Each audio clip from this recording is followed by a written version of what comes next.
ناظرین کرام، عربی زبان کا مقولہ ہے العادۃ طبیعۃ ثانیہ، عادت طبیعت ثانیہ بن جاتی ہے۔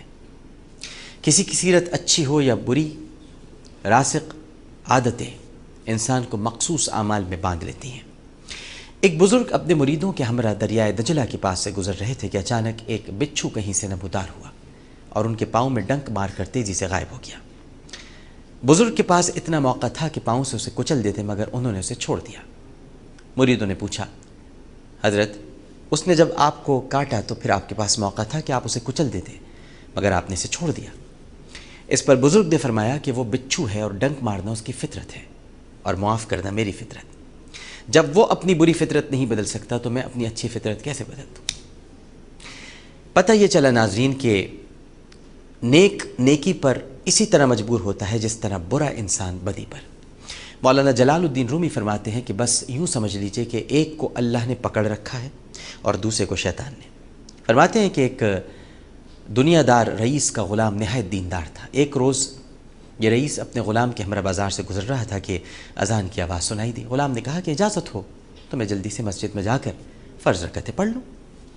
مالک نے کہا جاؤ، مگر جلدی واپس آنا، میں تمہارا انتظار کر رہا ہوں۔ اب مالک بیٹھا انتظار کر رہا ہے اور غلام مسجد سے نکلتا ہی نہیں۔ تمام نمازی مسجد سے باہر آ گئے مگر غلام باہر نہیں آیا۔ آخر تنگ آ کر مالک نے مسجد کے دروازے سے صدا لگائی، اے بندہ خدا، نماز ختم ہو گئی، تم اندر کیا کر رہے ہو؟ تمہیں کیا وہاں کسی نے پکڑ رکھا ہے؟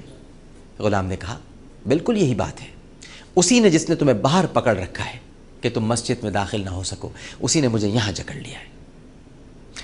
اس حکایت میں یہ سبق پوشیدہ ہے ناظرین کہ جب عادت راسخ ہو جائے تو وہ فطرت ثانیہ بن جاتی ہے۔ غلام نمازی تھا تو وہی اس کی فطرت بن گئی، اور اس کا مالک بے نمازی تھا تو اس کی فطرت بھی یہی بن گئی۔ اسی سلسلے کی ایک اور حکایت مثنوی مولانا روم میں ملتی ہے۔ روایت ہے کہ ایک شخص زندگی کے آخری مراحل طے کر رہا تھا۔ اس نے تمام زندگی لہو و لعب میں گزاری تھی اور عمر کے آخری حصے میں بھی اس کی عادتوں میں کوئی فرق واقع نہیں ہوا تھا۔ ایک شخص نے اس سے سوال کیا، تو بڑا ہے یا تیری داڑھی؟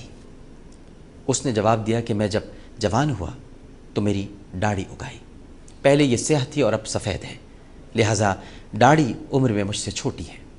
تو اس شخص نے اس سے کہا کہ تو اپنی داڑھی سے ہی کچھ سبق سیکھ، یہ سیاہ سے سفید ہو گئی، اس کی رنگت تبدیل ہو گئی، مگر تو اسی طرح پرانا ہے، تو نے اپنے اندر تبدیلی نہ کی، تو عمر کے ساتھ ساتھ ابھی تک اپنی عادت اور اطوار کو پختہ کرتا چلا گیا۔